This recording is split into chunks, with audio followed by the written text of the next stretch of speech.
Hello, amazing makers. Happy Tuesday. I'm doing this pre-recorded because I've got a meeting that actually falls right on midday. So my apologies about that, but I need to keep on tracking through with everything for the platform. So you would have probably seen my post earlier today saying that the subscriptions have been paused for the current platform. And just a reminder that that means that there's no changes like as into the functionality of how you use the current platform, but it just means that we're not making those additional charges to you to actually subscribe to the platform. And we're working on the pro rata refunds. They're coming. We're just doing some testing so that we can actually bulk it out so that the refunds can be done that way. Otherwise, it could take me 3 weeks to individually do them. So we don't want that. But the access to the platform is delayed a little bit. It's going to be pushed out to Friday. But what I'm going to be doing as well is that over the weekend, I plan to announce some times that I'm going to be doing a live Zoom. So for anyone who needs some additional help with the platform, I'll be doing it then so that you can jump on. And with Zoom, it means that I can actually share the screen as well so that I can show you where to navigate to different things to actually action it. But what I wanted to talk to you today was about shipping, that old chestnut, yep. And I'm going to be sharing some more videos and links tomorrow night with the Wednesday 5 p.m. maker email, where you can jump on and really have a look at how the functionality works on the platform so that then when you do get access over the weekend that you're all ready to go and you know where you stand with your shipping. Now, it's really interesting. I sent out email on the weekend, which was the Pamper Me email, and it showcased some beautiful products. And then I had a customer who came back through and replied immediately saying, I love your products, but the shipping is so high. And dug in a little bit with her and to find out more specifically about what she was talking about. And look, I know shipping costs. I'm not saying that we all need to have free shipping, but it is still something that I really encourage you to keep on revisiting and work out how you can make the shipping part of the experience a better experience for the customer.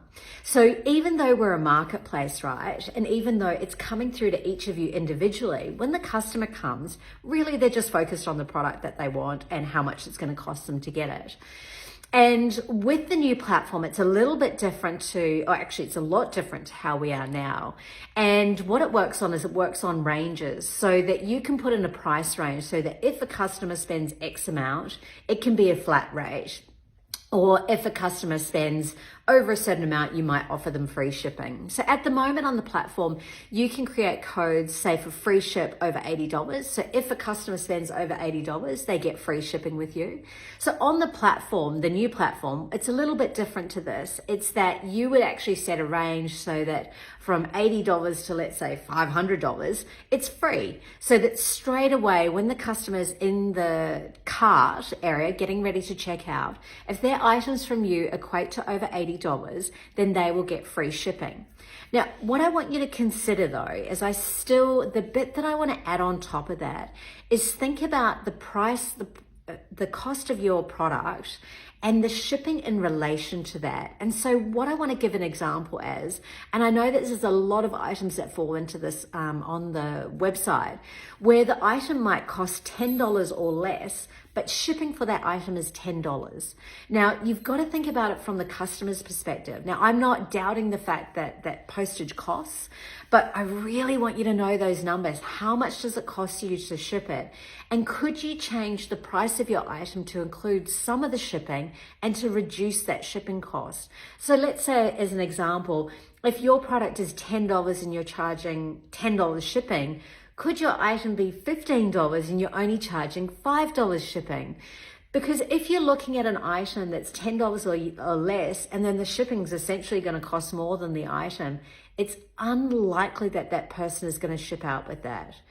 Now, on the other side, another idea that you could do is rather than selling that individual item for $10, you could sell 3 of those items and build it into a pack. So it might be a $30 pack and then it costs $10 shipping. But again, I encourage you to get that price under $10. And I'm not talking $9.95. I'm talking like $7 or $5 or $3. Those sort of shipping amounts that really the customer's not going to overthink that much. So you've got to think about what the customer might be adding to their cart of yours for that shipping to be calculated. So if the majority of your items are $10, right? Are you going to have a flat fee up until $10 so that if they buy one item, it's a certain price? And then is there a shipping range from $10 to possibly $50 where it goes into something else? And then maybe over $50, is there a section where it's free? Now, we've got lots of help videos and docs that are already in the Help Hub for you to go through to see how that's done.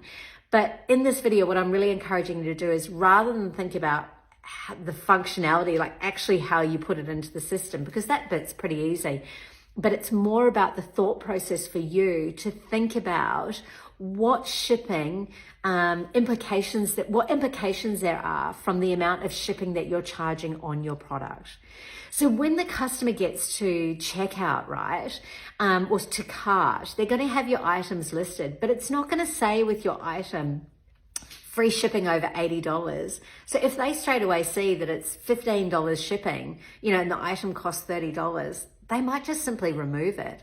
So start thinking about that. Really detach from your product a little bit and start trying to be the customer in that experience, and imagine what they're thinking as they go to checkout. Now, if you're not sure really how to do this with your product, the best thing that I can suggest is to show a friend and see what they think. And really, if you've got a friend that shops online a lot, it's a great opportunity to really get curious and ask them the questions about what they look out for when they're looking at shipping. Now, one of the things that I'm pushing towards with changing with the platform and really elevating us as a platform is to spread the word that we are an artisan level platform with amazing hand creations, so that we can start getting the customer to understand all of those costs that are there. But I still really encourage you, if you've got an item that's under $50 and you've got that $10 shipping fee, think about what that looks like. If you've got earrings, can you build that shipping cost into your product, or can you split it halfway? And look, the one other thing that I wanted to share with you is it's called the cost of acquisition when it talks about actually acquiring a new customer. And what that talks about is how much money you would have to spend in marketing and advertising in order to get a new customer. Now, on the platform, we're bringing in a huge volume of new users to the platform each month. We're sitting at about 35 to 40,000 new unique users that come to the platform each month, right? So that's already, a lot of that is done for you. If you were going to do advertising, let's say if you were going to do Facebook advertising, you could be spending like anywhere from $20 up to $50 to acquire a new customer. Now, if you start thinking about your shipping as a little bit of an idea of, if this is me acquiring a new customer, how much would I pay to acquire that new customer?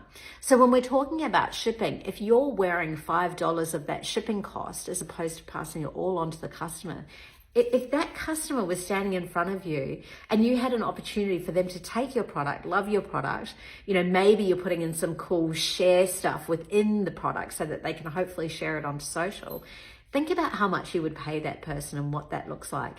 And that's a little bit of a way that you can start to flip your perspective around shipping and how it all works as well.